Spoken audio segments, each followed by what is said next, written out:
Hi, we're very excited to present the work at Axis Gallery Upcycle. It's a joint curatorial project between myself and my colleague Frank J. Stockton. And we are pleased to have the opportunity to show the works of Rochelle Aguindez, Jose Arnas, Jeff Mayre, Jeff Myers, Carla Wozniak, and John Yogi Fortes. And so we hope you have a chance to visit the exhibition. If you haven't yet, you're definitely in for a treat. So before we discuss the exhibition in depth, I'd like to introduce ourselves in more depth. So hi, everyone. I'm Mirabelle Wiggin. I'm an artist, educator, and budding curator residing in the greater Sacramento area. I received my Bachelor of Fine Arts in Traditional Art from California State University, East Bay, and my Master of Fine Arts from California State University, Long Beach, and I'm currently assistant professor at California State University, Stanislaus, where I teach drawing and painting. And to speak a little bit about my own practice, I create landscape paintings that deal with environmental phenomena and the built landscape. My work explores notions of progress, instability, and system collapse. And I'm actually an artist member of Axis Gallery. So if you'd like to see my work, I have an exhibition coming up in early 2025. And I also have an exhibition at Strata Gallery in Santa Fe that's opening June 18th. So if you happen to be in Santa Fe, check it out. And I'll also be attending a residency June and July at the Vermont Studio Center. So that's just a little bit about me. I'll let Frank take it away. Sure. My name is Frank J. Stockton. I am a painter and an educator, and I guess I'm not just a painter, but I'm mostly a painter. And I got my bachelor's degree from Art Center College of Design in Pasadena, where I studied illustration. And then I got my master's degree in painting in 2015 from UCLA. And yeah, I've had a lot of exciting adventures in the art world thus far. I am a recent transplant to Northern California from Southern California. I've shown sort of extensively in LA before I moved up here, and I'm really excited to dig my heels in to trying to build up this region of Sacramento and the surrounding area, and trying to do what I can to highlight good art that's going on in the area. I'm also an artist member of Axis Gallery along with Mirabelle. And yeah, so this is my first curatorial endeavor with the space, and we're excited to present Upcycle. So should I say a little bit about Upcycle? Um, Maybe we should introduce to everyone first Axis Gallery if they're not familiar with Axis. Okay. It is an artist-run space that we're both a part of, a collective that's located on 625 S Street in Sacramento. It's actually housed inside of the Verge Center of the Arts. And this cooperative has been in operation for over 35 years. And I just want to say, the main mission of Access Gallery is to allow members like us to both explore and create and develop projects that are unique and engaging, and also provide challenging contemporary art across various media in the greater Sacramento area. And so I want to let Frank take it away to talk about our project together. But yeah, essentially, I think, Frank, you can maybe chat with them about this opportunity and like how I invited you because I thought, oh, we'd make a great show together. So maybe you can speak a little bit to that. Sure. So Mirabelle and I have great conversations about art, and it's been very fascinating kind of picking her brain about the local arts, this stuff going on in the local art scene. And she presented this idea, why don't we curate a show together? So we kind of put our heads together and started thinking about trends, and maybe trends isn't the right word, but sort of um, aesthetic ideas or things going on in this Northern California region. And we both agreed that there seems to be a sort of uh, like an assemblage type aesthetic that is very prevalent and used to great effect by artists in this region. Of course, assemblage goes on all over the place. It's not exclusive to Northern California, but we just noticed that when it happens here, we're good at it.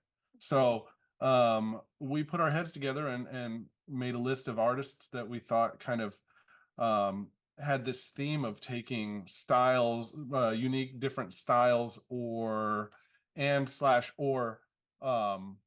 different source material, and kind of putting them together, and not necessarily synthesizing them into a I don't know, kind of leaving the parts or leaving the seams kind of visible in a sense. These all these artists, all these painters that we decided to show kind of either borrow from different art historical motifs, or um, appropriate different certain kinds of imagery, and then they sort of leave that available to the viewer. And so in thinking about that idea, it kind of, to me, kind of made me think a little bit about the idea of upcycling, which is a colloquial term for sort of taking old things and um, putting them back together in ways that are maybe more chic than their original time would suggest. So that's where the term upcycle came from, and we thought it was a nice one to sort of apply to this group of painters who, like I said, are taking all these different source materials and sort of putting them together into something new. That's exactly it. I think maybe I should share some images of the show. Sure.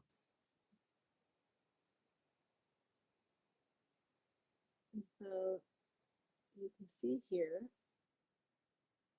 the show. We'll go around.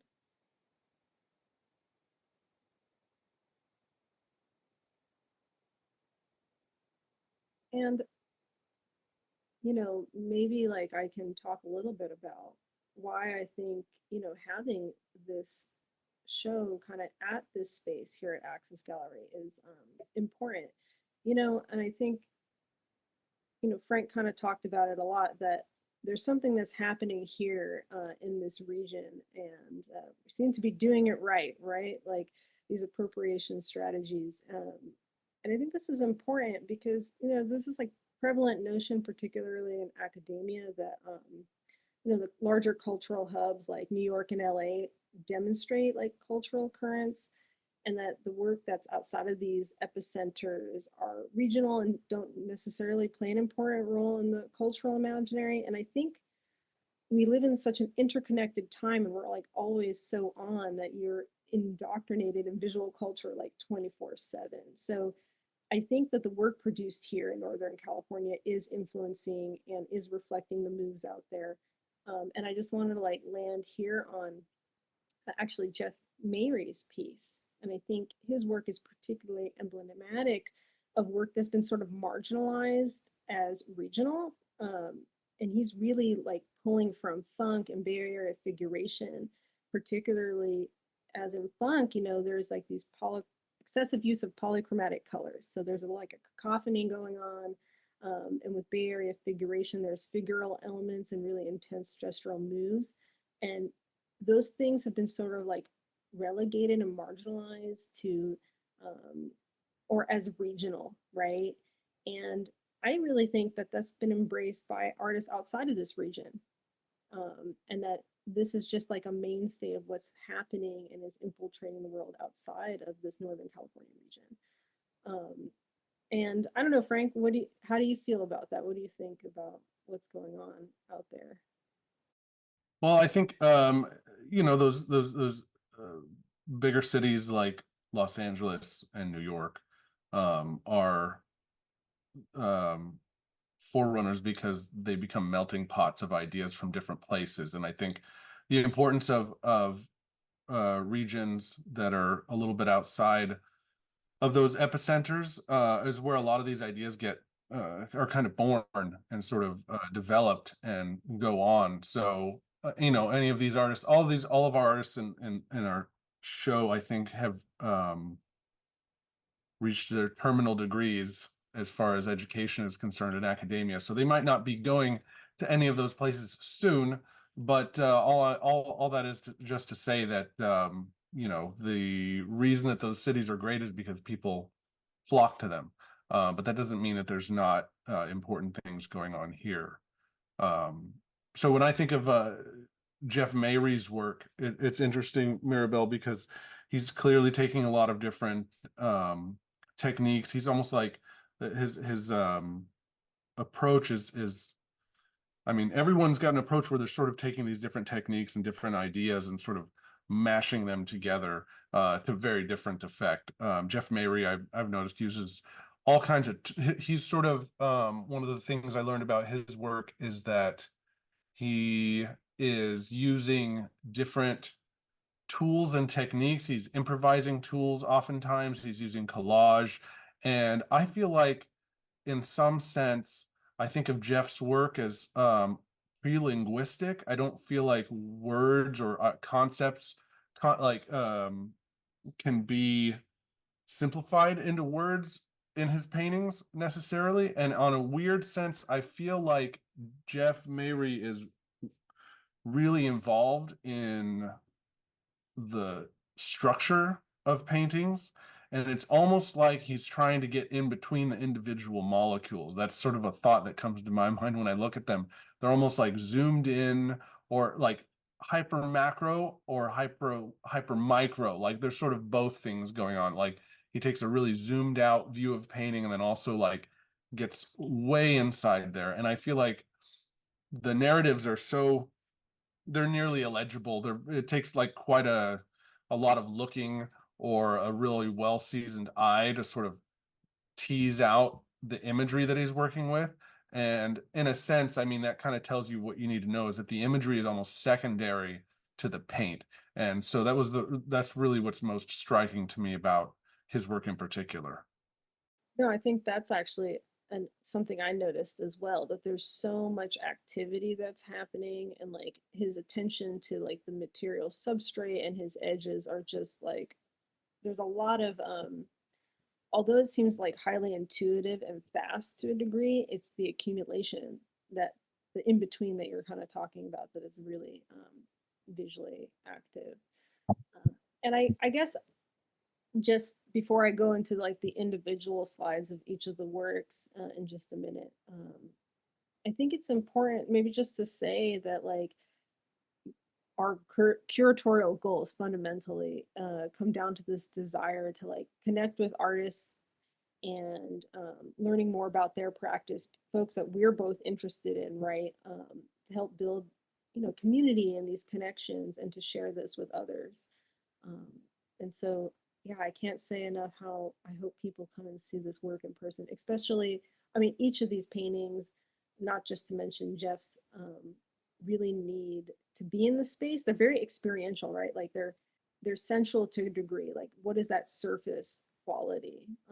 How does it make you feel? And how monumental some of the work is, and how intimate some of the others are. Yeah, and Maribel, I also think there's an aspect to Jeff's work where he's really, I think more than any of the other artists, in a sense, he's really interested in almost like what is this paint stuff? And to me, that comes through in the wider range of sort of techniques. There's like paint applied, there's paint wiped, there's uh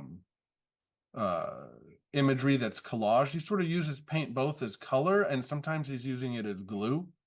I Yeah, feel like, that is you true. know, it's sort of there's all it's not just color, it's not just texture, but it encompasses all these ideas, as well as you'll look through passages in the individual paintings where, you know, the painting is sort of maybe dabbed on in like an impressionistic sort of technique where colors are sort of left separate so that they optically mix.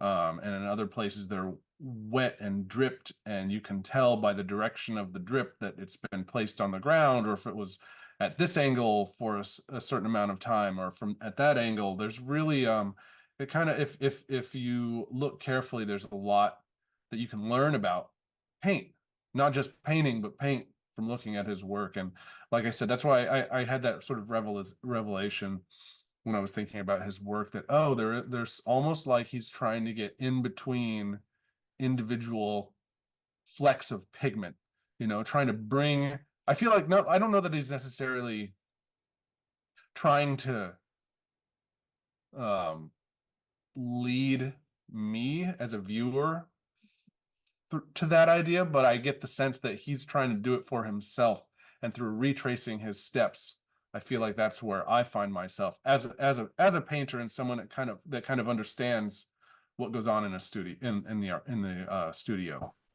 Yeah, I mean, I that's what's so fascinating about that particular work. I mean, the material and the sign, like, because we were talking about maybe the material stuff kind of taking a precedent, like the way the tactility of the paint, the way it can hold like the index of your hand and the gestures and all this.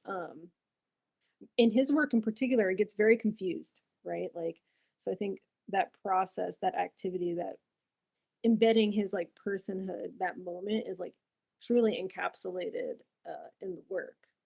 And I'm going to run through the slides so folks can see each of the paintings close up.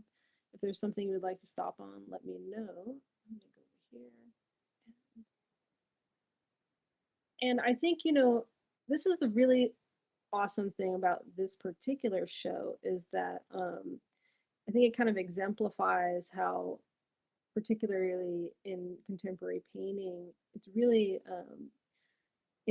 like I think in painting particularly, it's like how does this object hold someone's personhood, their particular experiences, the materiality of the paint, the affect of it, the index of the hand, um, the ontology of these various signs. You can't escape art history, right? And how the painting itself kind of talks about its own production and role and the like multitude of meanings it can hold.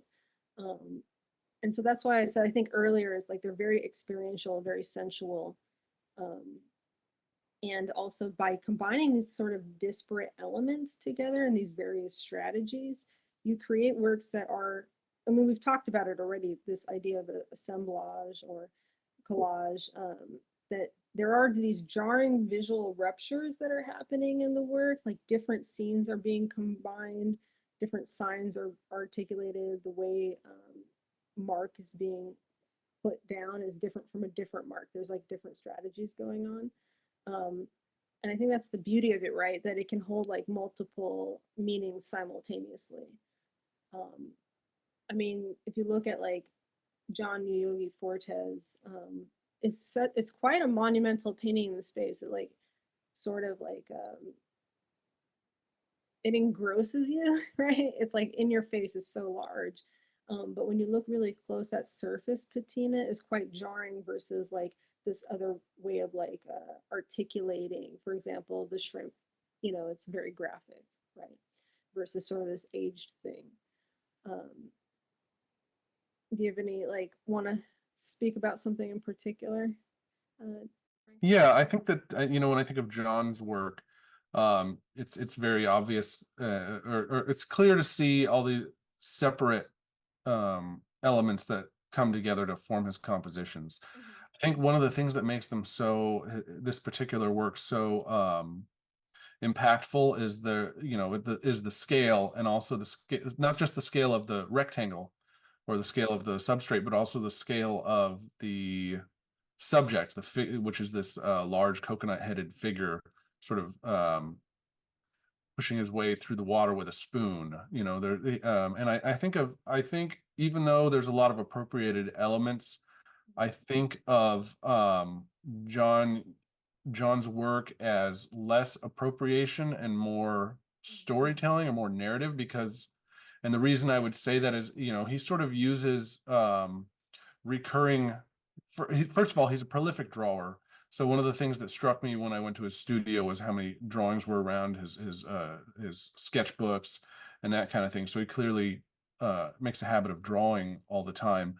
But these sort of appropriated. I don't know if the coconut figure is appropriated, but I know that the shrimp that he uses over and over again, he sort of has these recurring characters, Mhm. and but everything gets mitigated through his own touch, so it's all translated. And I think with his work too, in terms of themes that he is working with, he's often talking about um his Filipino roots and sort of different sort of taking uh things that could be considered as slurs as and sort of I guess taking those back and turning them into um elements in his own paintings. So um you know Well, I'm revisiting my notes. no, no, I mean, I think identity is like a huge thing, but also placemaking, because I was thinking about that a lot. If each painting in a way is encapsulating someone's personhood, their background, their identity, I think the commonality between all of the works, I mean, maybe comes down to placemaking, like what is a place, what is a home, who are we, you know? Yeah, I guess, yeah, I was reading on his website. John talks about he talks about this sort of idea of collecting different elements from the culture to as an attempt at assimilation, or accumulating material possessions. And I feel like he sort of accumulates us, he's got all these material possessions that sort of populate his paintings. Mhm, mhm. I mean, I definitely would agree with that. I mean, he is a collector of like um, cultural icons through the ages. I feel like he has a very particular interest of the things that he does collect and like what that mean to him, and how it gives him a sense of like who he is for sure. I mean, that was like very evident from the studio visit we had with him. And I do think if we go through again, in a lot of ways, all of the artists are doing this, maybe with the exception of Jeff Mary. Like, I don't know, I was kind of thinking about it like placemaking, what constitutes a home and what shapes ourselves, or what our position is, you know. Um, there was another thing that I did notice that was happening in some of the works, not all of them, particularly with, I mean, I think, for example, Jose Arnes is definitely thinking about placemaking, what is a home, what shapes identity, but also grief seems to be another commonality that's shared between the artists. Like, for example, Rochelle Aguindis is definitely talking about um, familial ties and grief in this particular work through there and here. Um, and then also similarly, uh, in this particular painting, Jose is also doing that as well. Um, Things about grief.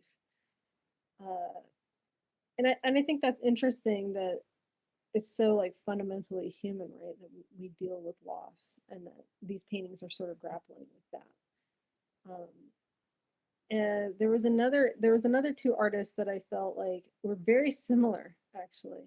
I wonder if we should talk about that as well. Jeff Mary and then Jeff Myers. Uh, Very similar strategies, although the outcomes are very different. Um, and I find that commonality very interesting. Like different, similar ways of even approaching like paint handling, but like different different types of paint, right? And then also the collaged elements, the photographic imagery, the found imagery is actually being embedded in both of the works. That was another thing that they both had in common. Yeah, I think that Jeff Myers seems to put a little bit more like more collaged imagery, more photography enters into Jeff Myers's work than Jeff Mary's, from what I've seen. It's almost like when you find a collaged element in Jeff Mary's work, it's a little bit of a surprise. Mhm. I think so. Jeff Myers, he was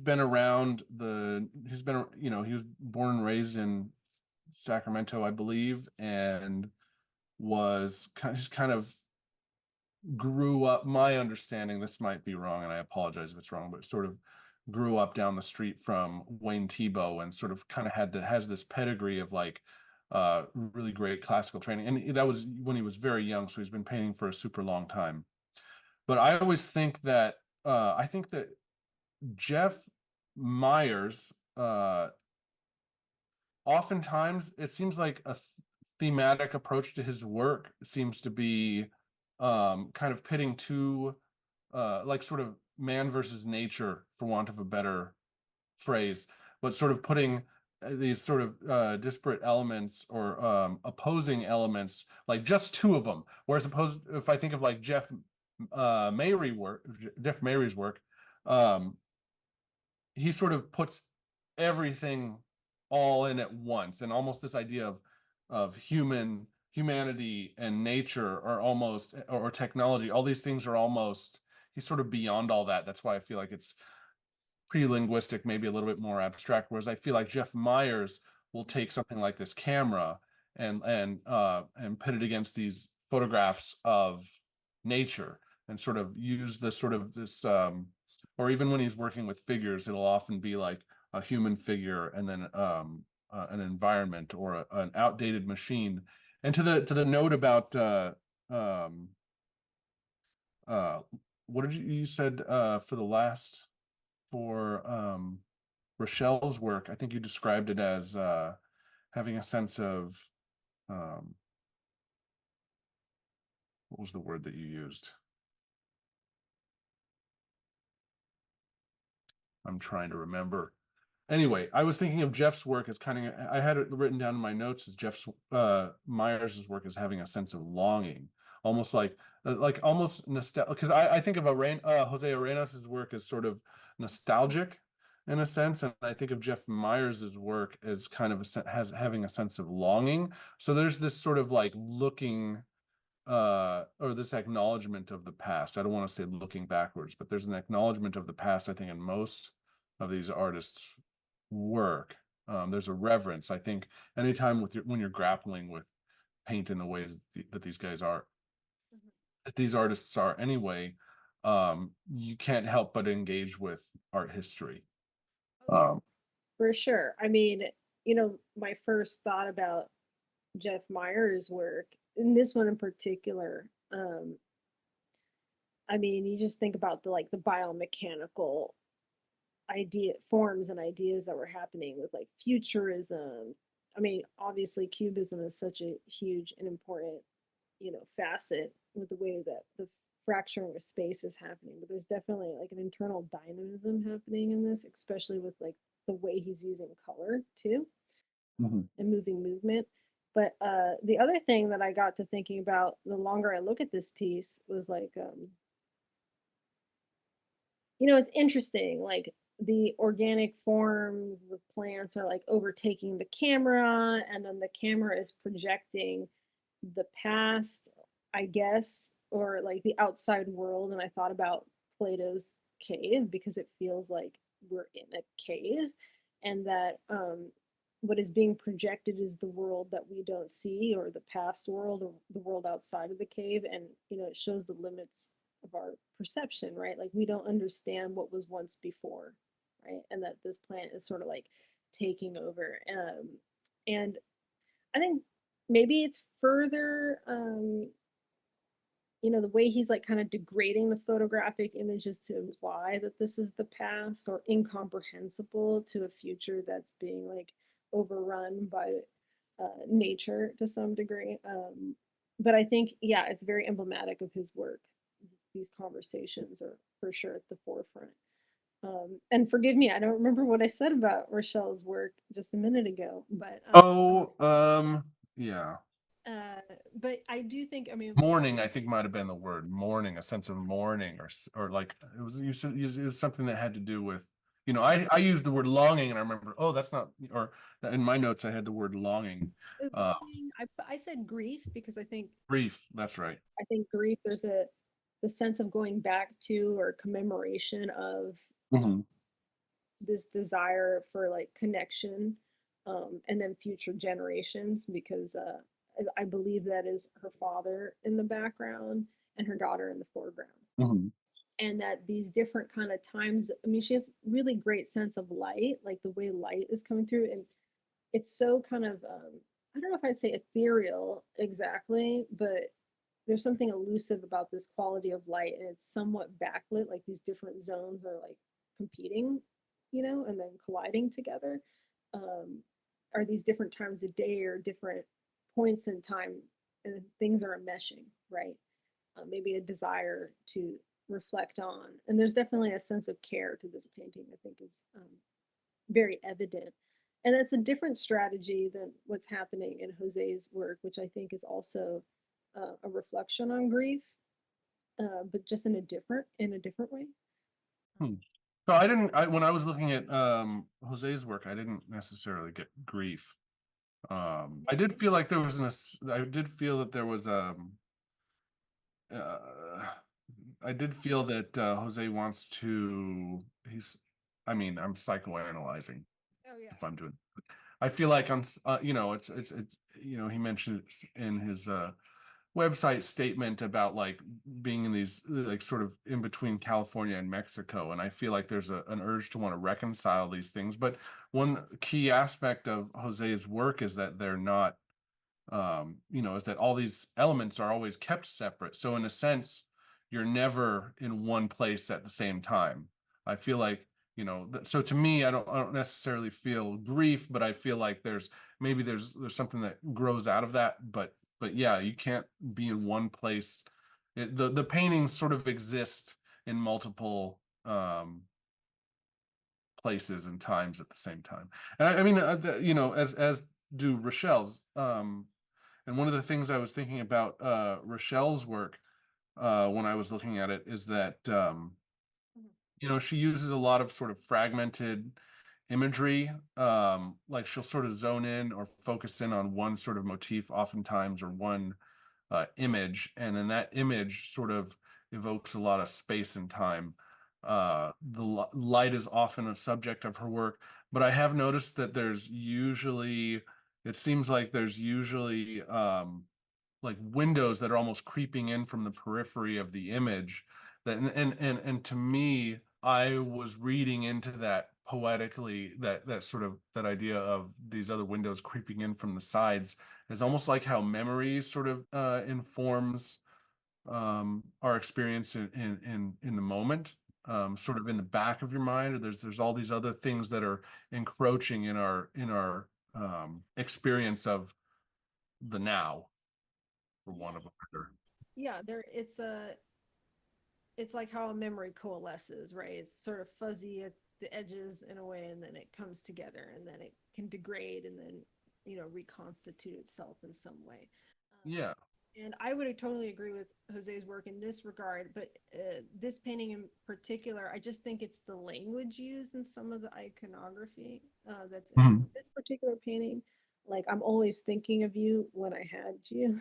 So I feel like that's where the sense of like potential grief or longing, but not, I wouldn't say it's within all the works, right? Like, I think in his work in general, there's like this idea of, perhaps it was Jose that was talking a lot about like the sense of placemaking or identity, that you kind of like build that through a variety of collections of these different places, as you were saying, that are kind of coalescing together in this sort of web in his work in general.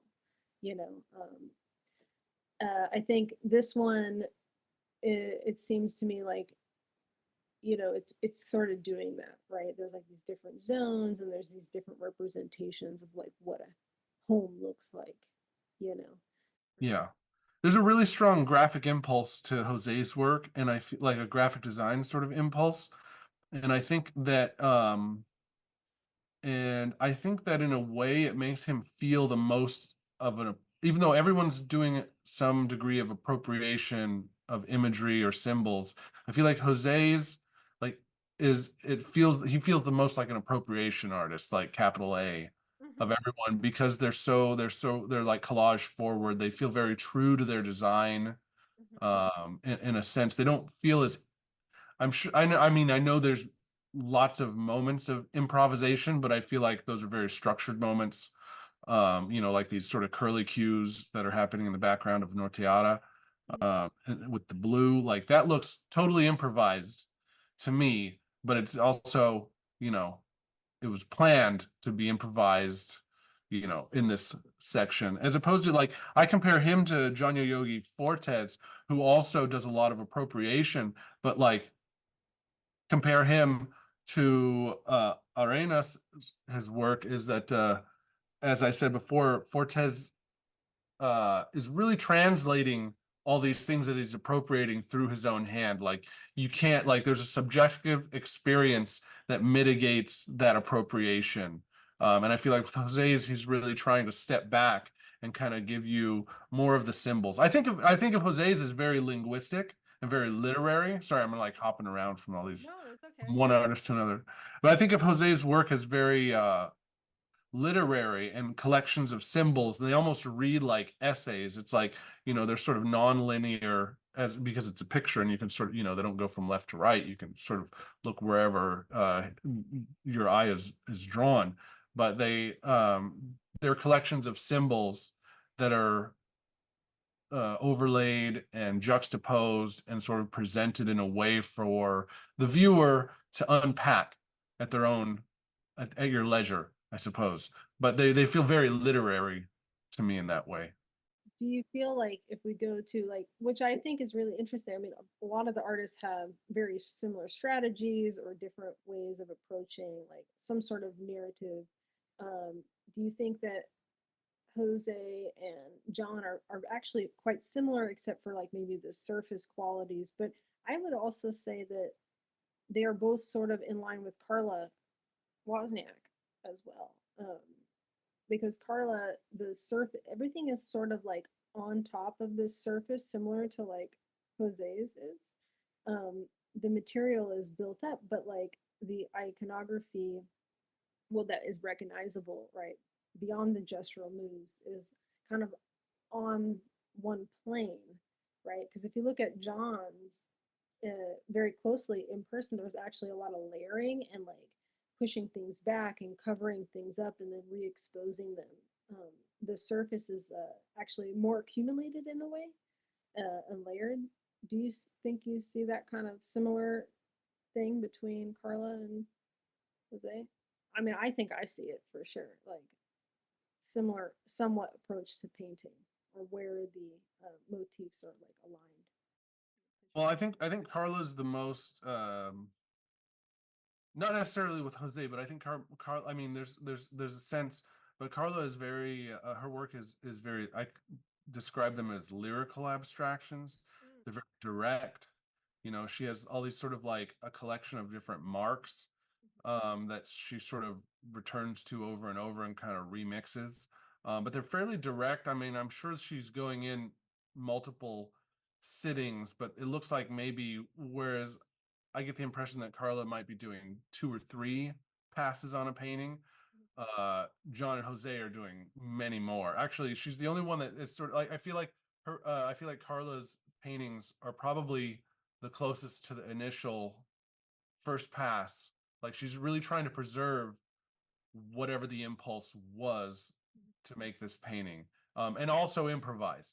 Yeah. Whereas I feel like Jeff Myers, Jeff Mayrie, and probably even Rochelle almost when they started painting, it's like they're walking out into the woods, and we're gonna see, they come back from a journey with like this, completely changed thing. And I feel like with Carla's work, and this, goes back to this notion of all artworks kind of extolling some kind of philosophy, but Carla's work really seems to have a plan from the start, even though they're very direct and they look fast in a sense. I'm putting air quotes fast, but there's a quick tempo. It's like you can see on this one piece, there's a like a sort of loopy purple or lavender mark near the bottom of the canvas that's like an enclosed shape. Yeah, and that looks like it's one, probably two strokes. I sort of see where it starts and I can see where it ends. And then there's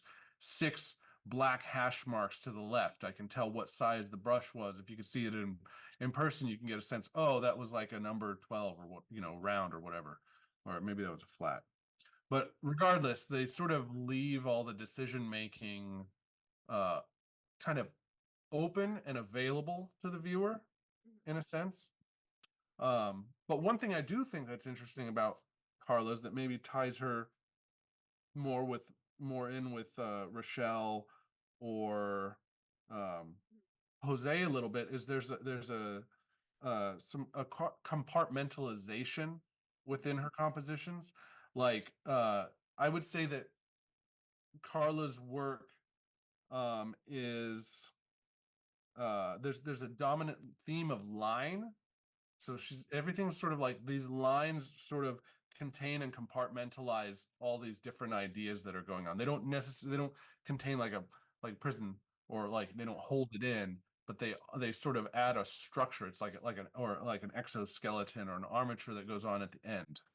I would agree with that. And I think these particular works do it to some degree, but like, during our studio visits, she uses line in a way to create different zones or sections or portals that kind of like Mhm. encase different scenes. I mean, in this one, there are like directional marks that lead you back into this sort of like landscape rainbow thing happening here. And then here it's like encapsulating a different scene. This could be another land, they're very, it's a, I wouldn't necessarily say reductive, but there's like a genuine aim, I think, for Carla to like capture that immediate like sense of drawing. And I think drawing is such an important part of her practice, especially at her studio visit. I mean, she had so many drawings, and it's like pivotal to how she thinks about these compositions that, drawing is so immediate. And then from there, it's sort of influencing structures that happen in the painting, even though it's not like a one-to-one, but it's definitely like super informative. Mhm. And maybe, oh, I mean, I think in a lot of ways similar to how John is drawing is so pivotal to him as well. Um, that they both have like a really strong drawing practice, that's really informing like how they execute the work, and or how they think about the work and developing it. Um, and I mean, you see drawing is like everywhere in this one too. Like John is drawing into his paintings and then covering it up, and it creates that interesting surface patina. So it creates like a ground to react from, that then you have like these painted forms on top of, or these more graphic forms that are really linear, you know. But Carla kind of uses it in a different way. There is like, and similar to Rochelle, and unlike Jose, I mean, I'm just kind of jumping around too, that there's like the exposure of that initial wash layer that I think is just so interesting, like retaining that initial surface or whatever is going underneath is like something that's also happening in her Mhm. work, similar to Rochelle's work. And I think, you know, that's what's really fun about these studio visits, right? Like that you learn so many different things about these artists. Like, I mean, what I found to be particularly interesting is how similar a lot of folks are in terms of their strategies or like their processes. They all had like very particular rituals before they start going to a painting. I mean, think about like when I saw Jose's studio, it's like very like meticulous. Everything's organized and situated, and then I feel like his paintings are a reflection of that. And then when we saw Jeff's studio, it's like he's channeling Francis Bacon. you know, there is like this definite like a lot of chaos. And I think that's a kind of fun, because I realize like where I fall in that spectrum as a painter, like, oh, okay, this is like a really cool move or strategy that I'd like to adopt, or I don't think I can handle that kind of studio space. Yeah, you get a sense. You get. I get a strong sense that Jose is past the point in his life where he's okay with accidentally getting oil paint on everything. Yeah, yeah. Like, he's very organized. Everything is in its right place. Um, and you know, Jeff Mary is just like you walk into his studio and it's like walking into his. I mean, in the sense we're when you're walking into the studio, you're taking a step into someone's like living architectural sketchbook, or their brain, their workspace. Mhm. So you get a sense of how they're, sometimes it's interesting that sometimes the works reflect the space and sometimes they sort of defy the space. Um, but I would say that in the case of most of these artists, their spaces kind of do reflect the aesthetic of their work. I mean, I really do think so. I think it's like, maybe I really believe that when you see someone's space and you see their process and method, that it is like for sure a reflection with how they articulate and work the painting. Like being someone who aims to be very clean in the studio, I feel like that there's some of that happening in the painting too, even though Mhm. it can't be clean ever. It's like this total desire to like control the situation, but it fails. So, I think yeah, I think that's very evident how everyone's working. Yeah, I think, and just in terms of like back to sort of different philosophies that are present in all the works. And when I think of like what Carla's trying to do, I feel like in a sense, to get back to it, she's sort of, their lines, they're very direct. She's trying to be direct and honest or forthright with her sort of first thought. Um, and she also sort of pulls back from having too much recognizable iconography, or it's like, in a sense, like she's using you compared her to Jose earlier, but she's using a lot of different um icons and symbols and that kind of thing, but they don't necessarily come to coalesce in as much of an idea for me. I feel like Carla's really remain in this abstract painting kind of realm, where you're very free to interpret, versus Jose's, he uses a lot of cultural markers and things that are bringing you to specific ideas about California versus Mexico or whatnot. Um, And and I don't mean to interrupt, but I totally agree that like they're similar yet different in many ways, right? Like, yeah, but I would want to contrast what Carla's doing in terms of that sort of philosophical approach with someone like Janyo Yogi Fortes, whose pictures are very beautiful, but they also have, I would call it in a sense, they have an artificial patina. He's going back into them, and like sort of you can see he's splattering paint or like doing thin washes or scraping back into it. There's a workmanship that, it doesn't, it's not pristine. It's sort of, it looks lived in. It sort of has I was gonna say a used aesthetic, but that's not what I mean exactly. But there's a patina. Go ahead. oh, I was just gonna say it just feels like an edifice that has like time weathered on its surface, like something outside that's been kind of like beat up and dingy, because it's been exposed to the elements. That's what I Right. look at Right. it. And that, to me, that's very much, that's very calculated. Every single piece is going through a similar process of kind of like, you get the sense that the very first pass that John makes on the painting uh is a lot cleaner, but then it's not done. He sort of has to make it feel maybe a little bit like it has, like the painting has a much longer history.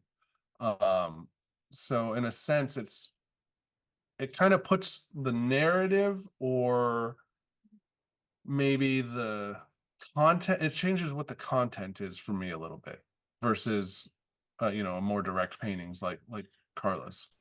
Well, and I think that's interesting. Maybe a good place for us to sort of stop is that all these artists exhibit different levels of care. I mean, they all care about this work and they're highly like carefully articulated, but what constitutes that level of attention, differs between them, right? So you have like something like Carla where it's very it is methodical to me and very carefully placed, but that same sort of like methodology of like, okay, how do I finally get it to this completed stage, or what constitutes completion, that is a different sort of care. There's like very careful like articulation of things in these very specific places versus like this build up, right, that John has. And I think each of them, I'm just going to go through one last time, and hopefully photos cannot do this justice, right? Like you really need to see the surface of these things to really understand like the mark making and the build up, you know. Also the scale, because if you're looking at something on a screen, it's whatever the scale your screen dictates. You know, Gianni Yogi Fortez's piece is much looser in person than it appears on screen, where it's, you know, basically a 7 foot tall painting, and it's been shrunk down into, you know, this tiny scale. Yeah, I mean, it's so important because what you'll see is that a lot of the work is like really intimate. Like this one's really intimate. It draws you in. It's like a little portal. You know, the painting is a window. It's a portal to somewhere else, and that we're in this space. It's the window to the outside. And what is that? You know? Yeah, it's hard to get a sense for some of the texture. You can see some drop shadows and some highlights here and there, but there's like a impasto in a lot of Carlo's work. And you lose that, you know. And so I hope that everyone gets a chance to see the show. And we're going to end, well, really quick. I'm going to segue to a roundabout so you get a sense of the space. So just 1 second.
So yeah, thank you so much, Frank, for being in conversation, and thank you everyone who listened in and stayed with us this whole time. And like I said, please see the show. It'll be up until June 30th. Thank you.